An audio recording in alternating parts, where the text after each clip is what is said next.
warahmatullahi wabarakatuh. Waalaikumsalam warahmatullahi wabarakatuh. Alhamdulillah nahmaduhu wa nasta'inuhu wa nastaghfiruh wa na'udzu billahi min syururi anfusina wa min sayyiati a'malina may yahdihillahu fala mudilla lahu wa may yudlil fala hadiya lahu. Asyhadu an la ilaha illallah wa asyhadu anna Muhammadan abduhu wa rasuluh nabiyul huda war rahmah. Allahumma shalli ala Muhammad, Allahumma shalli ala sayyidina wa maulana Muhammad wa ala alihi wa sahbihi ajmain. Amma ba'du. Alhamdulillahirabbil alamin. Puja puji syukur kepada Allah Subhanahu wa taala yang telah memberikan kita nikmat yang banyak, nikmat yang tidak mungkin bisa kita hitung, nikmat yang senantiasa kita rasakan dari bangun tidur sampai tidur kembali. Sholawat dan salam tak lupa kita haturkan kepada junjungan kita Nabi besar Muhammad Sallallahu Alaihi Wasallam yang telah membawa kita dari zaman kegelapan ke zaman yang terang benderang, sehingga sampai saat ini kita selalu mengharap syafaat Rasulullah Sallallahu Alaihi Wasallam. Alhamdulillah, di malam hari ini kita akan melanjutkan kajian kitab Bulughul Maram min Adillatil Ahkam karya Al-Hafidz Ibnu Hajar Al-Asqalani. Untuk malam ini kita akan membahas bab zuhud dan warok. Bab zuhud dan warok. Bab zuhud. Jadi zuhud dan warok. Jadi az-zuhdu wal warok. Jadi ini berkaitan dengan hal-hal yang berpengaruh di dalam kehidupan kita. Jadi bagaimana harta kekayaan itu menjadi sangat berharga, sangat mulia ketika kita selalu dalam lingkup ibadah kepada Allah Subhanahu wa taala. Jadi kenapa aktivitas kita, seluruh kegiatan kita harus dimulai dengan bismillahirrahmanirrahim? Biar apa? Biar harta kita, kekayaan kita mendapat keberkahan dari Allah Subhanahu wa taala. Ini yang berkaitan yang akan kita bahas tentang zuhud dan warok. Bab zuhdi wal warok. Nah, ini makna az-zuhud. Jadi arti zuhud secara bahasa di sini qillatir raghbati fi syai'i aw anhu wa fil istilah bughdud dunya wal i'rad anha. Zuhdu, az-zuhdu, zuhud itu mengurangi kecintaan. Jadi maksudnya, jadi arti kata harta, kekayaan itu kan mal. Jadi arti kata harta atau kekayaan itu bisa diartikan mal. Ya. Mal itu arti sesungguhnya adalah cenderung.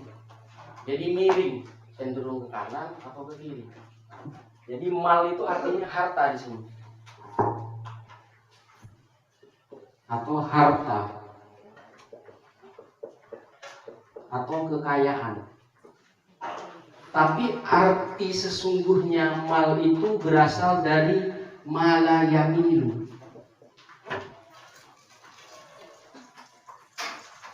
Mala yamilu atau condong. Jadi kenapa orang setiap pagi dia pergi kerja, pergi ke tempat dia beraktivitas, tempat dia ngantor, itu namanya kecenderungan. Bisa jadi kecenderungan itu positif dan bisa jadi pula kecenderungan itu bisa negatif. Jadi kenapa hal ini berkaitan dengan zuhud, az-zuhdu, zuhud dan warok. Jadi kalau kecenderungan itu kita mulai dengan bismillahirrahmanirrahim, beraktivitas sampai kita mendapatkan hasil dari aktivitas kita masih dalam kerangka beribadah kepada Allah, maka itu baik-baik saja. Tetapi kecenderungan yang tidak boleh banyaknya keinginan. Jadi banyaknya, jadi condong itu kan bisa condong ke kanan dan ke kiri gitu. Jadi begini. Kadang ke kanan ke kiri. Nah, itu namanya mal. Jadi arti sesungguhnya mal itu bukan harta kekayaan. Jadi itu miring, condong. Bisa condongnya positif, bisa condongnya negatif. Nah, zuhdu ini maksudnya apa? Qillatur raghbah. Jadi harta kekayaan itu bukan semata cinta saja, cinta kepada dunia saja.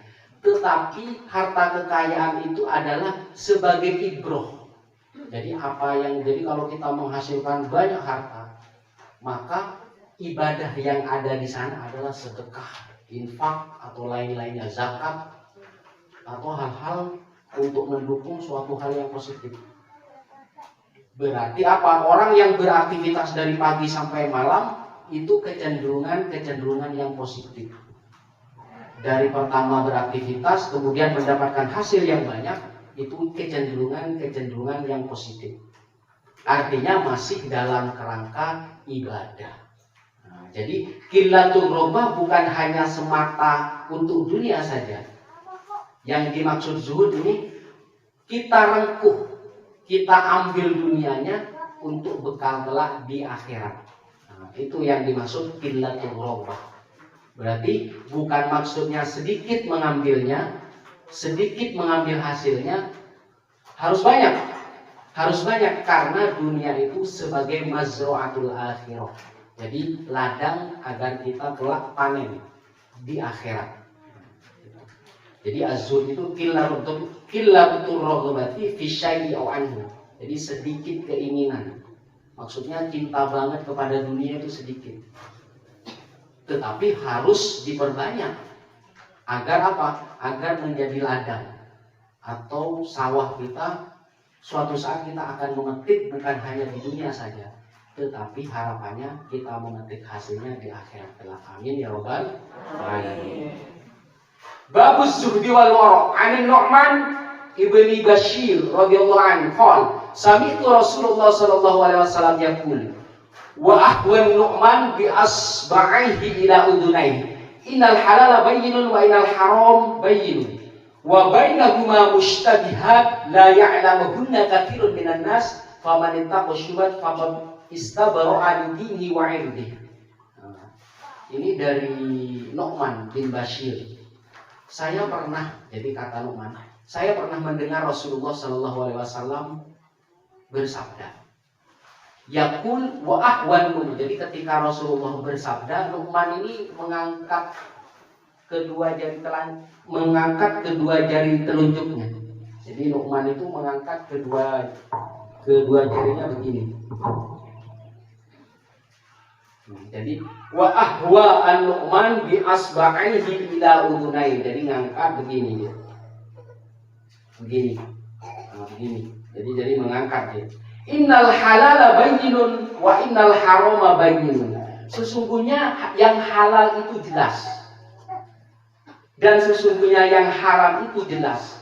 Wa bainahuma mushtabihatun la ya'lamuhunna katsirun minan nas faman ittaqash syubhat faqad istabara'a li dinihi wa 'irdihi. Di antara halal dan haram itu ada mushtabihat.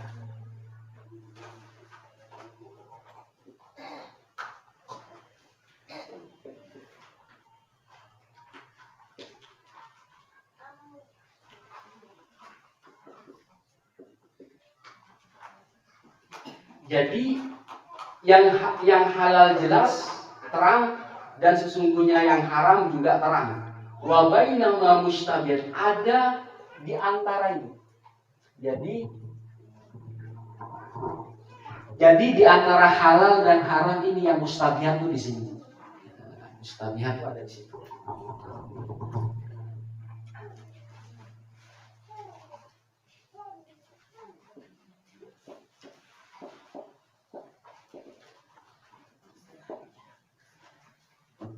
Wa bainahuma mustabihat, antara halal dan haram itu ada mustabihat. Mustabihat itu yang remang-remang. Jadi la ya'lamuhunna katsirun minan nas, bahkan yang remang-remang itu kebanyakan manusia itu tidak tahu. Faman ittaqa syubhat faqad istabara'a li dinihi wa 'irdihi. Barang siapa yang meninggalkan barang syubhat, maka dia membersihkan agamanya dan kehormatannya. Wa man waqa'a fi syubhat waqa'a fil haram. Barang siapa yang tergelincir kepada barang syubhat, maka dia jatuh ke dalam keharaman.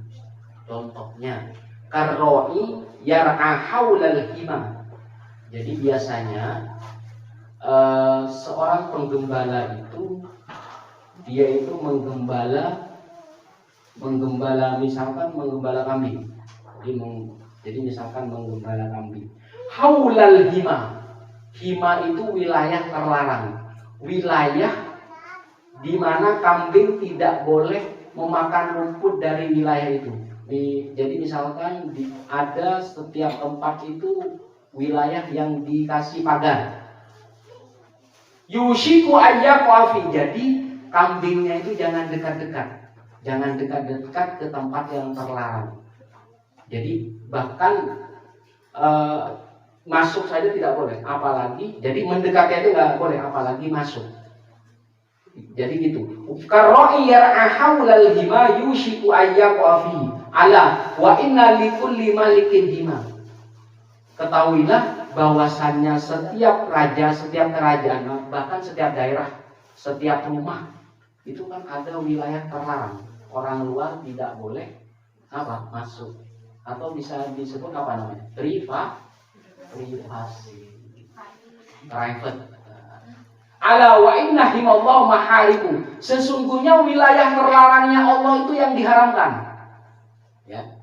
Ketahuilah sesungguhnya wilayah terlarangnya Allah itu yang diharamkan. Ala wa inna fil jasadi mudghatan idza salahat salahal jasadu kullu wa idza fasadat fasadal jasadu kullu. Ada wa hiyal qalbu. Nah, jadi kan tadi ada halal, ada haram, jelas. Yang di tengah-tengah yang remang-remang itu mustabihat. Jadi yang remang-remang. Jadi bahkan kita menghukumi jangan-jangan itu boleh, jangan-jangan halal, jangan-jangan haram. Itu namanya mustabihat. Ya, itu mustabihat di antara halal dan haram. Mendekati yang mustabihat itu dilarang. Kalau kita sudah dekat kepada yang remang-remang akhirnya bisa terjerumus ke keharaman.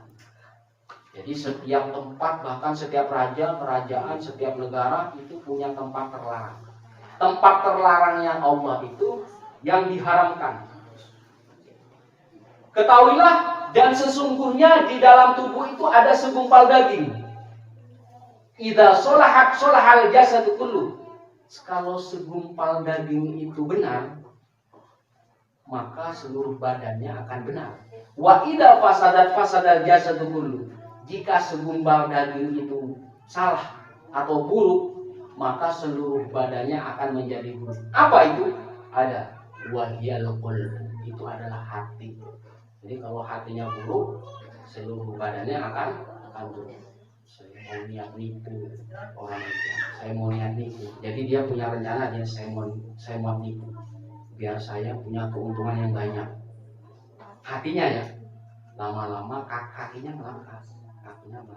Tangannya juga, pikirannya juga.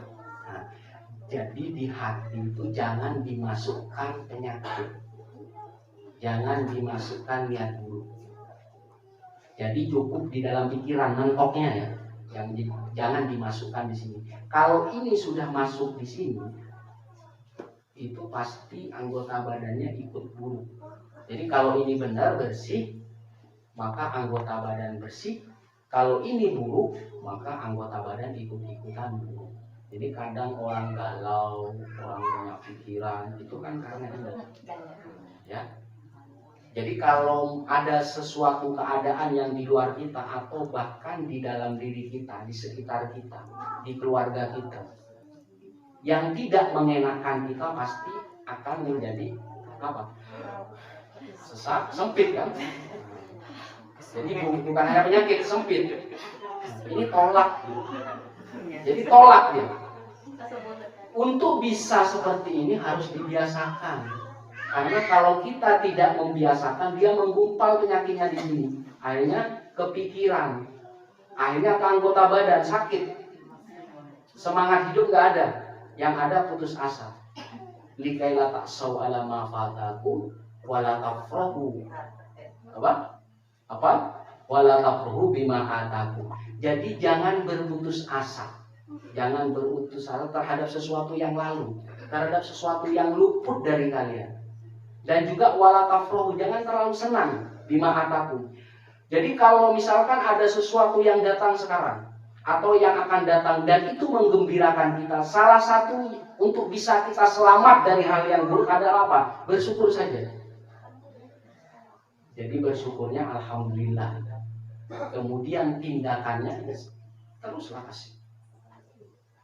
Jadi dengan apa yang dikasih Allah itu yang menggembirakan kita, faktakan dengan tindakan kita. Mau ada kesulitan dari luar, maka tolak. Nah, ketika sampai kepikiran, baru kita mikir bagaimana caranya menyelesaikan. Jadi harus ditolak jadi harus ditransfer ke otak kita. Biar mikir caranya menyelesaikan ini bagaimana. Kontrakan bisa lunas, bisa tuntas bagaimana. Angsuran bisa tuntas bagaimana, kan begitu. Orang yang tidak bisa mengatasi masalah karena mengendapkan. Jadi dia tetap di sini, tetap di hati. Tidak ditransfer ke pikiran. Maka ketika belum terbiasa, ketika susah dan sempit sampai sesak nafas, maka salah satunya sholat. Jadi mendinginkannya dengan sholat. Jadi sholat wajib. Jadi kalau mau ditambah, sholat sunnah. Itu sumber penyakitnya bisa jadi sumbernya dari hati kita. Apa itu adalah respon terhadap keadaan yang tidak menyenangkan kita. Sudah dipendem sini sampai benci ke orang dipendem, itu kan menyimpan penyakit di sini. Jadi kalau dibenci orang biarin aja.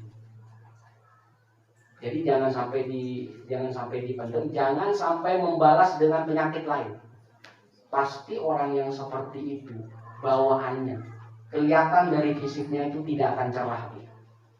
Pasti butak dia, apa namanya? Gelap, ya. Jadi ketika sampai kepikiran, akhirnya mikir terus. Memikirkannya bukan memikirkan bagaimana cara menyelesaikan, memikirkannya penyakitnya. Yang begini, yang begitu, yang begini, yang begitu. Bukan bagaimana caranya bisa lunas, bisa terbayar, bisa semuanya selesai. Nah, jadi penyakit jangan disimpan di dalam hati, harus dikeluarkan. Kemudian ketika ditransfer ke pikiran kita, maka yang ada adalah solusinya. Jadi ketika sudah dipikirkan, baru tindakan dengan tangan, kaki terus sampai semuanya selesai. Yang penting penyakitnya jangan disimpan di dalam hati. Kalau disimpan di dalam hati yang namanya qalbun,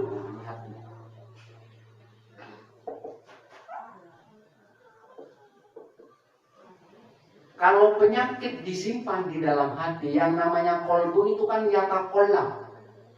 Datal yamini badatas shimal. Jadi dia itu bergerak, berbolak-balik ke kanan, ke kiri, ke atas, ke bawah. Kalau penyakit tidak cepat dikeluarkan, maka yang ada adalah timbul keburukan baru. Saya balas dendam aja begitu. Menyebar fitnah. Itu seperti itu. Jadi jangan lama-lama.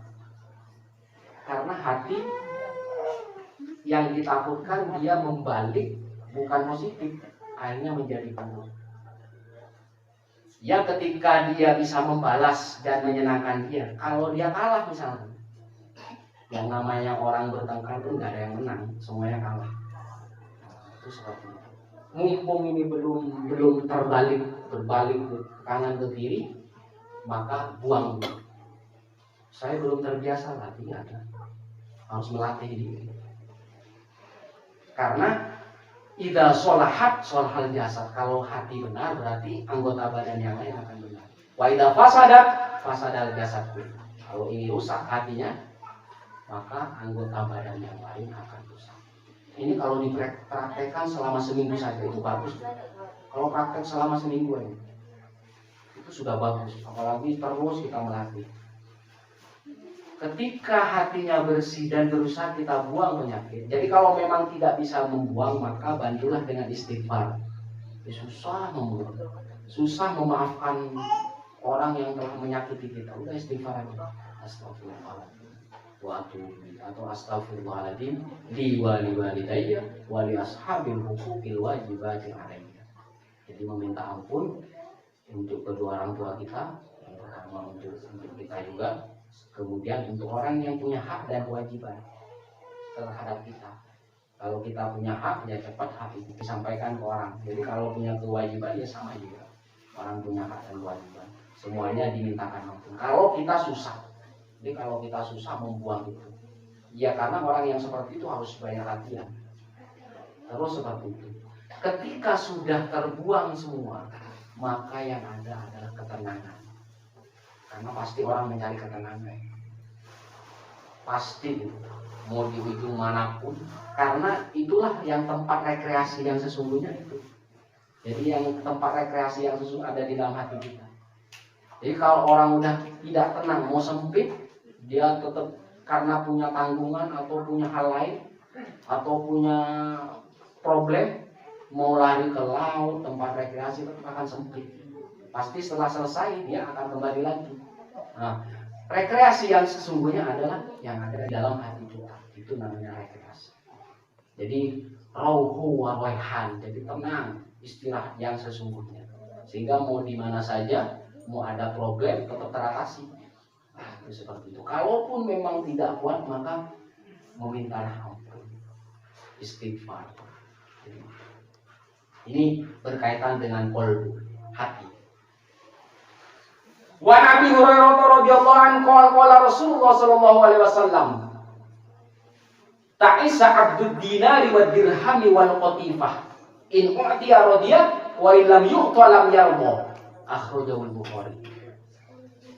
Dari Abu Hurairah radhiyallahu anhu berkata, Rasulullah sallallahu alaihi wasallam bersabda, celakalah budak dinar, budak dirham, dan budak pakaian-pakaian yang bagus. Al-qatifah itu biasanya pakaian yang bagus itu pakaian yang terbuat dari kulit, entah kulit binatang, biasanya yang berbulu-bulu. Al-qatifah. In u'tiya, jika dia dikasih rodiya, dia senang. Jadi ketika dia dikasih senang, dia akan ridho. Wa in lam yu'ta lam yardo. Ketika dia tidak diberi senang, maka dia tidak ridho. Nah, ini berkaitan dengan abdud dinar. Siapa yang tadi, yang berkaitan dengan orang yang bekerja. Orang yang bekerja menghasilkan uang banyak. Uang banyaknya tidak masalah. Yang masalah adalah budaknya. Sampai waktu kita diperbudak, sampai kita lupa ibadah. Nah, yang celaka itu adalah abdud dinar, yaitu abdud dinar dan dirham atau barang-barang yang mewah. Itu. Jangan boleh kita membeli barang yang bagus kalau memang kita mampu. Mobil yang bagus tidak apa-apa. Tapi jangan lupa, jangan diperbudak. Jangan diperumit dengan itu. Karena pasti kita akan rugi. Jadi ini celaka hamba dinar dan hamba dirham dan hamba pakaian-pakaian yang bagus. Biasanya kalau orang sudah menjadi budak, kalau dia diberi senang, pasti dia senang. Kalau dia dikasih senang. Jadi in u'tiya, jika dia dikasih maka dia akan senang, akan ridho. Kalau tidak dikasih, pasti dia akan susah. Itu yang namanya budak. Jadi celakanya itu perbudakannya. Jangan sampai kita menjadi budak. Mau beli mobil, motor, atau pakaian yang bagus selama kita senang, asalkan jangan diperbudak dengan itu. Jangan condong yang tadi, jangan condong ke kiri. Jadi boleh, misalkan harta banyak boleh, asalkan ibadahnya jangan lupa. Boleh kaya, orang Islam itu harus kaya, harus kuat. Karena ketika orang Islam atau orang beriman itu lemah, maka dia akan dijajah oleh umat lainnya. Maka harus kaya. Kekayaannya bukan menjadikan dia budak, ya, bukan menjadikan dia budak. Karena di sini ta'isa abdud dinar wa dirham wal qatifah. Biasanya seorang budak itu lemah dia. Jadi kalau dia diberi yang bagus, yang enak, pasti dia senang. Kalau tidak dikasih, pasti dia akan mengeluh. Lam yatu atau tidak itu ya. Maksudnya di sini bukan berkaitan berarti orang yang mencari harta banyak itu nggak boleh, enggak, boleh saja, tetapi jangan menjadi hamba, jangan diperumit dengan itu, ya seperti itu. Wa an Ibnu Umar radhiyallahu anhu qala akhadha Rasulullah sallallahu alaihi wasallam bimangkibayya Faqala kun fid dunya ka'annaka gharib aw 'abiru sabilin. Wa kana Ibnu Umar yaqul idza amsayta fala tantadir as-subah wa idza asbahta fala tantadir al-masa wa khudh min sihatika li saqamika wa min hayatika li mautika. Jadi dari Ibnu Umar radhiyallahu anhu qol, jadi dari Ibnu Umar berkata, akhoda Rasulullah bimang kibayya. Suatu hari Rasulullah itu memegang dua pundakku, maksudnya pundak Ibnu Umar. Lalu beliau bersabda, kun fid dunya ka'annaka gharib. Jadilah kalian di dunia, jadilah kamu di dunia itu seperti orang asing. Karena hidup kita di dunia hanya sementara, ya paling berapa tahun? 60 tahun? 53 tahun? Paling mentok berapa? Berapa puluh tahun? Ini berapa? 62 tahun. Jadi jadilah kalian di dunia orang yang asing, atau abiri sabil, atau orang yang numpang lewat, seperti penyeberang jalan. Dunia itu sementara. Manfaatkan umurmu benar-benar untuk sesuatu yang menjadi bekal kelak di akhirat. Wa kana Ibnu Umar yaqul, jadi adalah Ibnu Umar berkata, idza amsayta fala tantadir as-subah wa idza asbahta fala tantadir al-masa wa khudh min sihatika li saqamik wa min hayatika li mautik. Jadi jika kalian berada di waktu sore, jadi kalau tadi sore, fala tantadir as-subah, ketika kalian diberi hidup waktu sore, maka jangan menunggu pagi untuk berbuat baik. Wa idza asbahta fala tantadir al-masa, dan jika kalian berada di pagi hari, jangan menunggu sore. Wa khudh min sihatika li saqamik wa min hayatik li mautik, maka persiapkan, pergunakan kesehatanmu sebelum datang sakitmu, dan pergunakanlah hidupmu sebelum datang matimu. Ya, karena hidup itu hanya berapa puluh tahun saja, maka benar-benar dipergunakan. Jadi perbanyaklah misalkan dunianya, perbanyaklah misalkan hartanya, asal dia menjadi apa? Menjadi ladang apa? Ladang akhirat kita. Jadi kalau kita tanam di dunia, insya Allah kita akan panen banyak di akhirat kelak. Jadi Rabbana atina fid dunya hasanah wa fil akhirati hasanah wa qina adzabannar. Jangan menunggu surga entar. Jadikanlah dunia ini menjadi surgamu. Maka persiapkanlah sehatmu, pergunakanlah sehatmu sebelum datang sakitmu, dan pergunakanlah hidupmu sebelum datang mati.